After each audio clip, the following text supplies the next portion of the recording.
BJP party office रे केंद्र मंत्री अनुराग ठाकुर प्रेसमिट अनुष्ठित हो प्रेसमिट्रे श्रीजुक्त ठाकुर कहते ओडिशा रे उन्नति होइछि। एनडीए सरकार समय खनिर वृद्धि होइछि।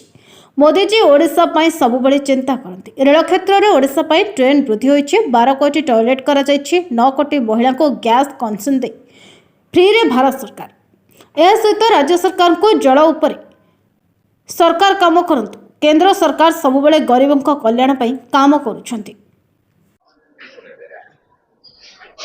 नमस्कार। सम्मानित मंच, उपस्थित सभी मीडिया के वरिष्ठ मेरे साथियों, सबसे पहले तो मैं आप सबका आभार प्रकट करता हूं कि सुबह की इस प्रेस वार्ता में वरिष्ठ मीडिया के हमारे सहयोगी भी यहां पर सब मौजूद हैं। और जब हम अपने राज्य उड़ीसा आते हैं और जहां मोदी सरकार का एक बहुत बड़ा योगदान विकास के लिए केंद्र सरकार की ओर से हर तरह की मदद, उस पर भी मैं आऊंगा। लेकिन जब मैं अपना राज्य कहता हूं तब मेरा सबसे पहली बार कटक में आना 1990 में हुआ, जब मैं पंजाब की अंडर 16 क्रिकेट टीम का कप्तान था विजय मर्चेंट ट्रॉफी में, और पंजाब पहली बार उस समय चैंपियन बना। तो मेरे लिए तो उड़ीसा के साथ नाता बहुत भावनात्मक रूप से भी है। मैं पहली बार सन टेम्पल देखने गया तो उस समय गया, और शायद फाइनल से पहले ही वो 2 दिन की छुट्टी एक अवसर मिला था देखने का। लेकिन आज तो जब G20 की बैठक होती है तब प्रधानमंत्री जी स्थान कौन सा चुनते हैं, दुनिया को संदेश क्या देते हैं, बैकड्रॉप पे कुछ और नहीं, पूरी दुनिया भर में उड़ीसा की हमारी एक पहचान। 75 वर्षों में किसी प्रधानमंत्री ने ये नहीं किया। विकासात्मक कार्य पे मैं आऊंगा, मुझे उसमें बोलने में कोई दिक्कत नहीं, आंकड़े बहुत कुछ कहते हैं। लेकिन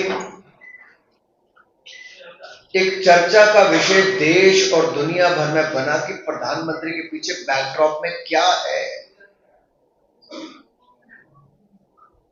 ये कोई सामान्य घटना नहीं है। ये मोदी जी के मन में भारत की परंपराओं को लेकर, भारत के साहित्य को लेकर और विशेष तौर पर उड़ीसा के राज्यों को लेकर जो प्रेम है, जय जगन्नाथ के साथ जो उनके आशीर्वाद के साथ, चाहे गुजरात के मुख्यमंत्री थे या प्रधानमंत्री बने, रथ यात्रा से लेकर कोणार्क सन टेम्पल से लेकर बाकी अन्य एक के बाद दूसरे उनके कदम उस दिशा में ही थे कि इस महान धरती के उन सब बातों को नई ऊंचाइयों पर लेकर जाए और इसके विकास में कैसे योगदान। मैं आते आते धर्मेंद्र भाई से पूछ रहा था कि भाई साहब, हमारे जो माइनिंग के समय हमने कुछ बदलाव किए, उससे क्या फर्क पड़ा होगा उड़ीसा में। मित्रों, इतना ही फर्क पड़ा कि आमदन 10 गुना ज्यादा बढ़ गई, 10 टाइम्स। माइनिंग के क्षेत्र में जहां 5,000 करोड़ नहीं आता था, वहां 50,000 करोड़ आता। लेकिन उसको लाने के लिए रेल परियोजनाओं का लाभ कहां पर है। अगर ट्रैक ही नहीं होगा तो ढुलाई कैसे कर पाओगे। यूपीए की सरकार के समय मात्र 5,190 करोड़ रुपया, 5,190 crore rupees was spent during the UPA time, and in the NDA time 56,818 crore rupees, लगभग 11 टाइम्स मोर, 11 गुना ज्यादा पैसा। अगर सड़क से ढुलाई करनी हो तो क्या होगा, तो वहां जब 4,160 4,160 crore rupees during the UPA time, and now 28,251 crore rupees, 7 गुना ज्यादा है। आने जाने के लिए चाहे यात्री हो या माल भाड़ा हो, दोनों को ही लाभ रेल और सड़क की दृष्टि से दिया है। और जहां मैं ग्रामीण सड़कों की बात करता हूं, अटल जी की देन प्रधानमंत्री ग्रामीण सड़क योजना, किस तरह से मोदी जी ने उसको नई ऊंचाइयों पर ले जाके गांव गांव तक पहुंचाने का कार्य किया। एक समय था जब टैक्स कलेक्शन होती थी लेकिन उतना पर्याप्त जिससे विकास नहीं हो सकता। वन नेशन वन टैक्स, ये हमारी पार्टी हमारी सरकार लाई और आज अंतर देखिए राष्ट्रीय स्तर पे क्या है और उसका उड़ीसा पे क्या फर्क पड़ता है।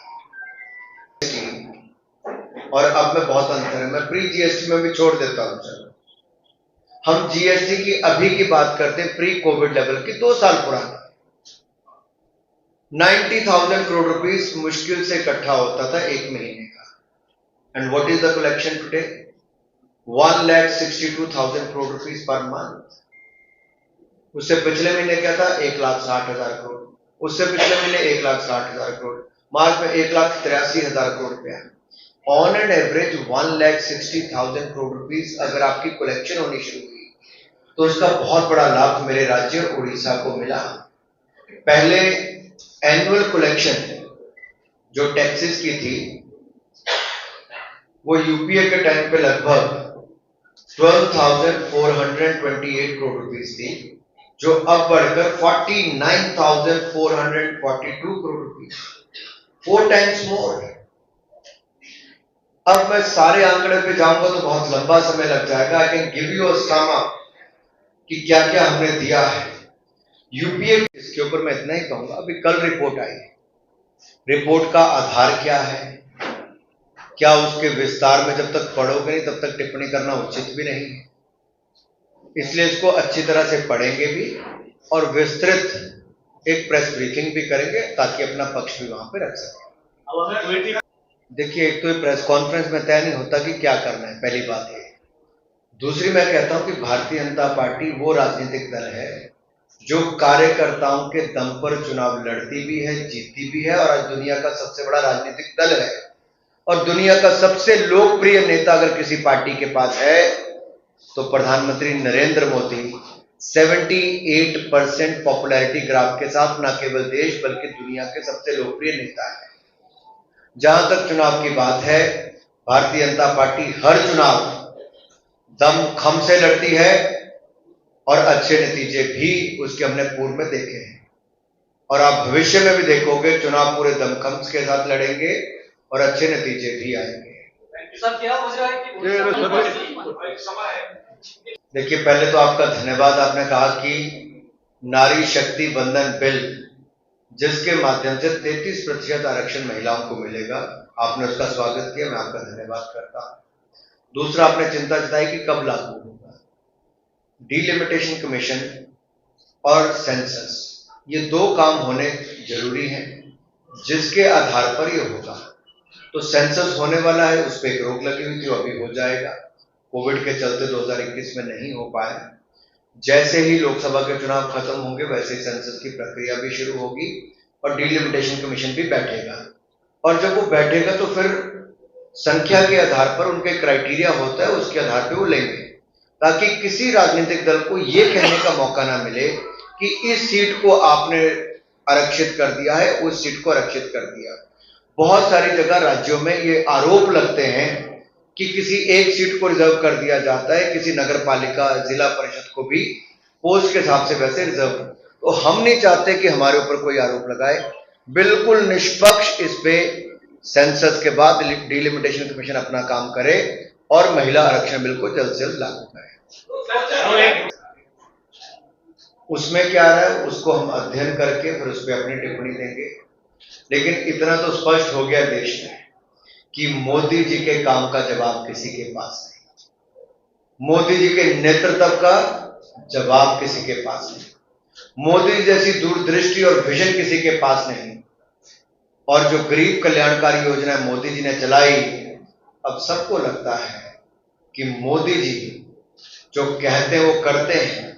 सबका साथ, सबका विकास, सबका विश्वास और सबका प्रयास। और मैं उड़ीसा में बैठकर अपने राज्य में कह रहा हूं, धर्मेंद्र भाई के साथ बैठ के कह रहा हूं, अध्यक्ष जी के साथ बैठ के कह रहा हूं, हमने कहीं भेदभाव नहीं किया। आंकड़े बताते हैं कि उड़ीसा को यूपीए के मुकाबले कई गुना ज्यादा पैसा मोदी सरकार ने दिया, विकास करने में भरपूर सहयोग दिया। और पूर्व के राज्यों को जब तक विकास नहीं करेंगे तब तक भारत मां का विकास या पूरे भारत का संपूर्ण विकास नहीं हो सकता। इसको सही मायने में चरितार्थ करने का काम प्रधानमंत्री मोदी ने किया, कहा ही नहीं करके दिया। आंकड़े बताते हैं। और इसलिए मैंने अंत में निवेदन किया था, हमारी ओर से कोई कमी नहीं है, इंप्लीमेंटेशन में थोड़ा और ताकत लगा दीजिए ताकि मेरे गरीब भाइयों बहनों को पक्के मकान भी, मनरेगा की योजना भी, पानी का योजना भी, जो केंद्र का पैसा आ रहा है उसको अच्छी तरह से लागू हो जाए ताकि गरीबों का कल्याण मेरे राज्य उड़ीसा में भी हो जाए। उत्तर देता हूं, आशा करता हूं आप सहमत होंगे। लोकतंत्र में जनता सबसे बड़ी ताकत है, किसी व्यक्ति के कहने से कुछ नहीं होता।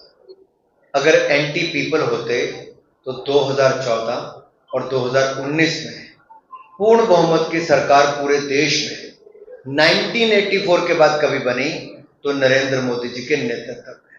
तो एंटी पीपल तो है नहीं, क्योंकि जनता ने ही वोट दिया है। दूसरी बात आपने कही, दूसरी क्या कहा था आपने? और अगर हम लोग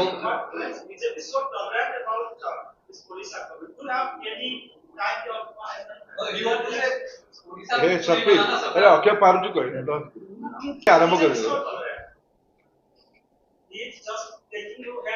महात्मा गांधी संदेश ही सबका साथ सबका विकास हो,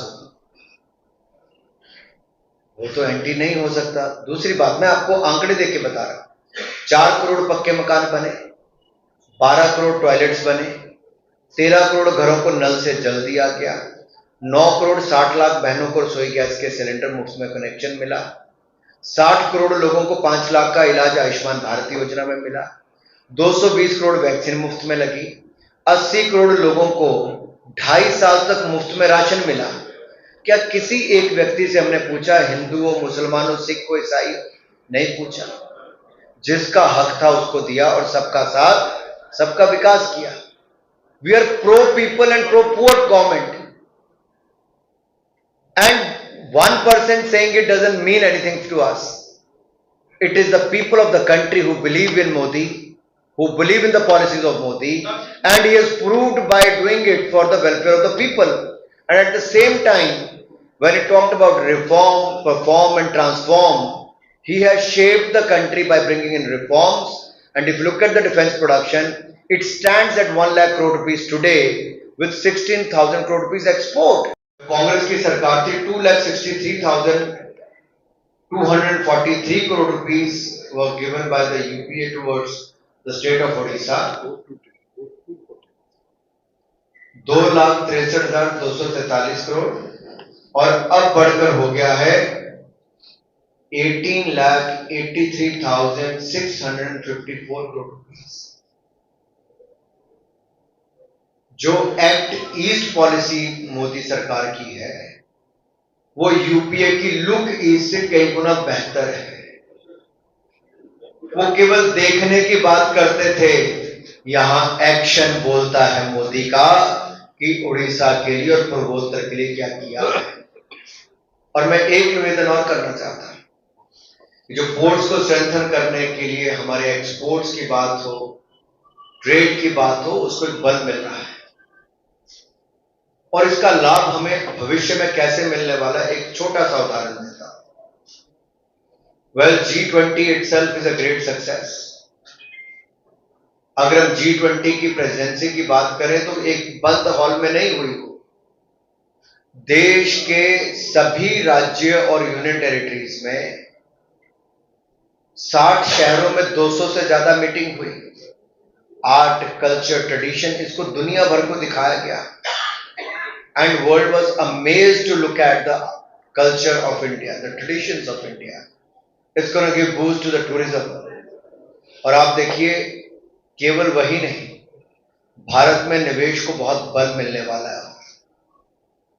रिकॉर्ड इन्वेस्टमेंट्स हमारी कोविड के समय भी आए, लेकिन अब ये जो इकोनॉमिक कॉरिडोर का रूपरेखा मोदी जी ने रखी है, इससे मेरे उड़ीसा को भी फर्क पड़ने वाला है, क्योंकि ये भारत से होकर अरब वर्ल्ड से होता हुआ ये यूरोप तक जाने वाला है।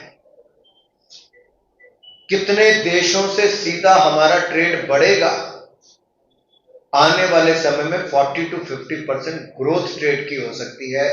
जैसे एक जमाने में सिल्क रूट होता था, अगले 1000 साल के लिए एक नया ट्रेड रूट इकोनॉमिक कॉरिडोर के रूप में नरेंद्र मोदी जी ने रखा है और दुनिया ने उसको माना है।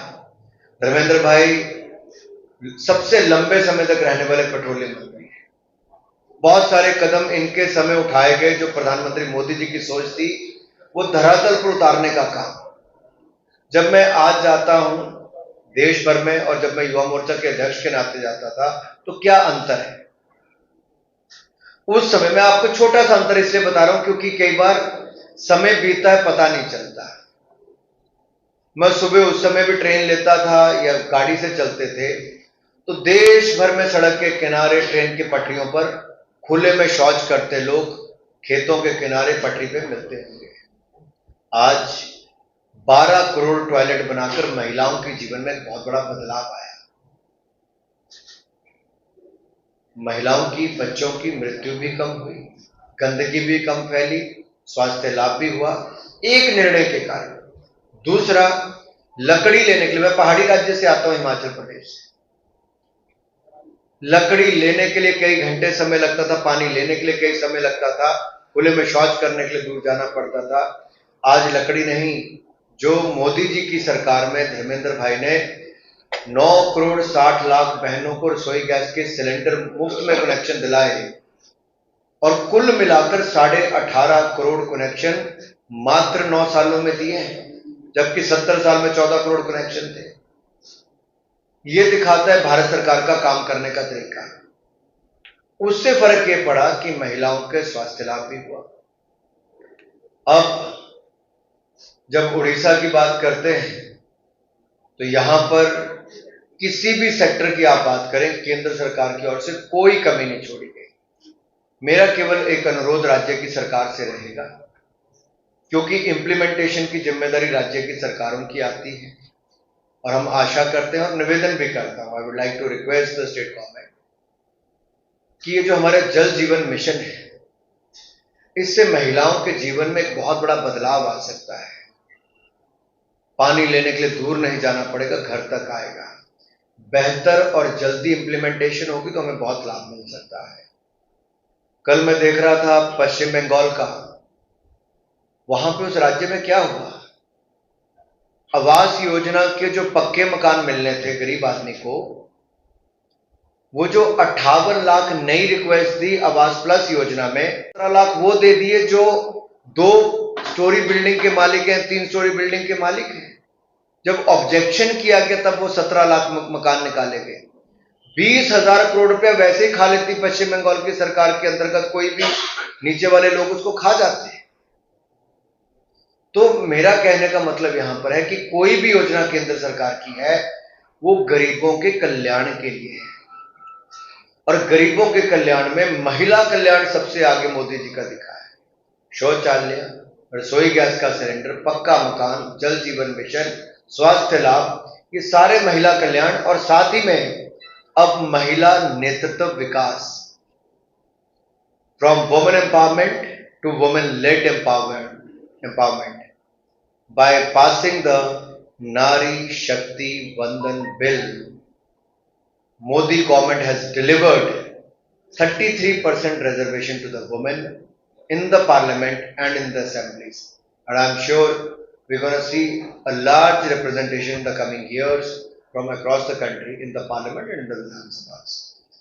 I would like to end here and take your questions. जरूरत नहीं है, अगर किसी ने गलत किया है तो उसके ऊपर जांच एजेंसियां काम करती हैं, और ये कहीं नहीं लिखा कि आपके पास अगर गलत तरीके से पैसा आया होगा, आपत्तिजनक कोई कार्य होगा, तो उसके ऊपर कोई जांच एजेंसी कार्रवाई नहीं कर सकती। जांच एजेंसियां स्वतंत्रता है, वो अपनी कार्रवाई नियमों को देखकर करती है। कि मैं इतना ही कहूंगा, भारतीय जनता पार्टी के नेता से लेकर कार्यकर्ताओं तक गरीब कल्याण के लिए पूरी तरह समर्पित है, चाहे विधानसभा हो या लोकसभा हो या राज्यसभा, कोई भी सदन होगा, हम लोग वहां जनता से जुड़ी हुई बातों को उठाते हैं और उठाते रहेंगे जो जनता के हित में है। और जहां सत्ता में है वहां गरीब कल्याणकारी योजनाओं को लाकर गरीबों के जीवन में बड़ा बदलाव लाए। और यही कारण है कि आज 18.5 करोड़ गरीब गरीबी रेखा से पहली बार बाहर आए। तो 70 साल में कोई सरकार नहीं कर पाई जो मोदी जी के 9 वर्षों की मेहनत के कारण हो पाया। ये बड़ा बदलाव है। इसलिए मोदी जी ने कभी किसी को ना एंटी इंडिया कहा, ना एंटी पीपल कहा, ना एंटी गवर्नमेंट कोई हो सकता है, लेकिन जनता के खिलाफ कोई नहीं हो सकता है। मेरा सेकंड क्वेश्चन है, आप कल पार्टी हेडक्वार्टर्स में प्रेस कॉन्फ्रेंस की, वेस्ट बंगाल में जो सेंट्रल फंडेड जो स्कीम जो काम हुआ है, यहाँ पे पीएम बहुत अच्छा सवाल है और मैं सबकी जानकारी के लिए बताता हूं। जैसे मान लीजिए पश्चिम बंगाल का आपने उदाहरण दिया। अब पश्चिम बंगाल में मनरेगा योजना के अंतर्गत Mahatma Gandhi national rural employment guarantee scheme, इसके अंतर्गत जो भारत सरकार के द्वारा पैसा दिया गया उसमें कोई कमी नहीं। और जो कितने में 5-6 खाते नेशनल रूरल लाइवलीहुड मिशन से लेके प्रधानमंत्री आवास योजना, ये 4-5 चीजों पर पश्चिम बंगाल की सरकार ने विषय उठाया। हमने आंकड़े देकर बताया कि यूपीए की सरकार के समय 50,000 करोड़ मिला था, हमारी सरकार के समय 2 लाख करोड़ से ज्यादा मिला है। और कई योजनाओं में तो 16 गुना ज्यादा, कई जगह 8 गुना ज्यादा, 8 टाइम्स, 16 टाइम्स, 12 टाइम्स ज्यादा ऐसे पैसे मिले। अब सेक्शन 27 को क्यों वहां पे वो किया गया मनरेगा के अंतर्गत, एमजी नरेगा के अंतर्गत पश्चिम बंगाल में? क्योंकि देखिए कई कार्य ऐसे किए गए, जैसे फेंसिंग करनी है अलाउड नहीं, वो कर दी। आपको एम्बैंकमेंट करनी है जो बगैर अनुमति के आपने कर दिया, और मिट्टी के रेत की बोरियां भरी वहां पे पाई गई। आपने एक बड़े काम को छोटे टुकड़ों में बांट दिया जो आपको वैसे अलाउड नहीं था। जहां सड़कें पहले बनी थी, पॉन्ड पहले बने थे, उनको दिखा दिया कि नए बने और पैसा गोल हो गया। तब केंद्र की सरकार की जो टीम गई, उन्होंने एक नोटिस दिया उनको और उसके ऊपर एक्शन टेकन रिपोर्ट देने के लिए कहा। पश्चिम बंगाल की सरकार ने एक्शन टेकन रिपोर्ट तो कुछ नहीं, लेकिन एक वापस जवाब दिया कि इस पे ये करना चाहिए। तो भारत सरकार ने फिर लिखा कि ये करना, कहना नहीं, करना चाहिए और दंडात्मक कार्रवाई कीजिए, पीनल एक्शन लीजिए। बट ममता बनर्जी जी की सरकार ने पीनल एक्शन लेना तो दूर, एक भ्रष्ट सांसद को, जिनके ऊपर गंभीर भ्रष्टाचार के आरोप लगे हैं, ईडी की जांच चल रही है, उनकी अध्यक्षता में अपने नेताओं को भेजा दिल्ली। और किसको बचाने के लिए? जिन लोगों ने गरीबों के मकान और गरीबों की दिहाड़ी का पैसा दोनों खा गए। राज्य की सरकार ने उनसे पैसा वापस जमा कराने के बजाय अपने राज्य के खजाने में से पैसा जमा करा दिया कुछ हद तक। क्या ऐसा हो सकता है? करप्ट लोग पैसा खा गए, अधिकारी खा गए, नेता खा गए, उनसे पैसा नहीं लिया ममता जी की सरकार ने। उल्टा जो जनता का पैसा खजाने में जमा था वो जाके कुछ जमा करा दिया। इसलिए भारत सरकार को कदम उठाना पड़ा कि अगर आप दोषियों के खिलाफ कड़ी कार्रवाई नहीं करोगे तब तक आपके एमजी नरेगा के पैसे पे ब्रेक लगेगी।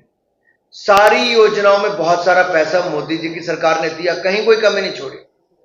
मेरे पहाड़ी राज्य में 17,000 फीट की हाइट पे भी पानी पहुंच गया है जल जीवन मिशन का, लेकिन पश्चिम बंगाल में अभी तक एक जिला में भी 100% वाटर के कनेक्शन नहीं लग पाए। क्यों? अगर राज्य की सरकारों को इंप्लीमेंट करना है तो क्यों फेल हो रही? अगर प्रदेश सरकार को पैसा केंद्र देता तो क्यों फेल हो रही? जहां तक आपने उड़ीसा की बात कही, अगर यहां पर भी नोटिस दिया गया है तो या तो उन्होंने इसका जवाब दिया होगा या उस पर कार्रवाई की होगी। अगर नहीं की होगी तो उसके खिलाफ भी वैसे ही वापस नोटिस आएगा, एग्जामिनेशन होगा और कार्रवाई की ओर आगे बढ़ेंगे। भुवनेश्वर अक्षय दास का रिपोर्ट, नई अवधि टीवी।